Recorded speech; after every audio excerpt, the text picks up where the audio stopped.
একদিকে নীল জলাধার, অন্যদিকে সবুজ বনভূমি, আর তার মাঝখানেই হচ্ছে বক্রেশ্বর ড্যাম, যাকে আমরা নীল নির্জন জলাধার বলে চিনি।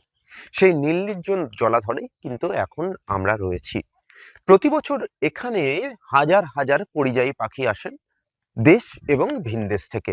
এবং আপনারা দেখতে পাবেন এই যে ড্যাম, সে ড্যাম চত্বরেই কিন্তু তাদের ছবিও কার্যত লাগানো হয়েছে, যাতে পর্যটক যারা আসেন তারা এই পাখিগুলোকে শনাক্ত করতে পারেন।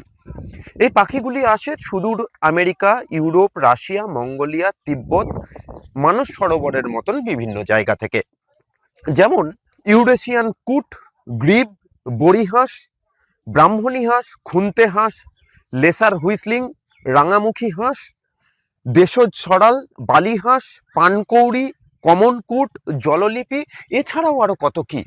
এত রকমের পরিযায়ী পাখি প্রত্যেক বছর নভেম্বর থেকে ফেব্রুয়ারি মাস পর্যন্ত ভারতবর্ষের মধ্যে বিভিন্ন জলাধারে এসে ভিড় জমান বীরভূম জেলারও বেশ কয়েকটি জলাধারে, যার মধ্যে অন্যতম হচ্ছে বীরভূমের এই বক্রেশ্বর ড্যাম বা নীল নির্জন ড্যাম। প্রতি বছর এই যে পরিযায়ী পাখি, তাদেরকে দেখার জন্য যেমন পাখি প্রেমীরা আসেন, তেমনি ফটোগ্রাফাররাও আসেন রং বেরঙের সেই পরিযায়ী পাখিদের ছবি তোলার জন্য।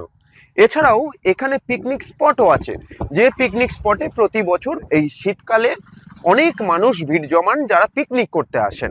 তুলনামূলক কম, আগের বছর বেশি ছিল, এই বছর একটু কম আছে। কেন? কেন? আশা করি মনে হয় পরিবেশের দূষণের জন্য হতে পারে, মেবি। হ্যাঁ, পাখির সংখ্যা অনেক কমে গেছে। আগে আগে অনেক আসতো, এখন পাখি দেখতেই পাই না সেরকম। এখানে এবছর ঠিক কতটা কম বলে মনে হচ্ছে আপনার? আগে যেমন মানে আপনার এখন ধরতে গেলে 35% আসছে পাখি, আগে অনেক আসতো। মোটামুটি আমরা প্রায় 2 বছর আগে অনেক পাখি দেখেছি। আর এই পরিযায়ী পাখিদের কথা চিন্তা করে কিন্তু জেলা প্রশাসনের তরফ থেকে এবং বন দপ্তরের তরফ থেকে উদ্যোগ নিয়ে বন্ধ করে দেওয়া হয়েছে ডিজে বাজানো। তবে স্থানীয় মানুষদের দাবি বা প্রত্যক্ষদর্শীদের দাবি, স্থানীয় ব্যবসায়ীদের দাবি যে এবছর তুলনামূলক পরিযায়ী পাখির সংখ্যাটা অনেকটাই কম। কিন্তু বন দপ্তর কি বলছে? বন দপ্তর বলছে যে এবছর এখনো পর্যন্ত তারা খালি চোখে যতগুলি পাখি দেখেছেন সেটা অন্যান্য বছরের তুলনায় বেশি। প্রতি বছর ডিসেম্বরের শেষ অথবা জানুয়ারির শুরুতে একটি এনজিও তারা কিন্তু এই পাখির গণনা করেন। সেই গণনা এবছর এখনো পর্যন্ত সম্পূর্ণ হয়নি। সেই গণনা সম্পূর্ণ হলে তারা নিশ্চিত করে বলতে পারবেন ঠিক কতটা পরিমাণ পাখি বেশি বা কম এসেছিল। যদিও তারা খোলা চোখে দেখে বলছেন যে না, এবছর পাখির সংখ্যা কিন্তু তুলনামূলক বেশি রয়েছে।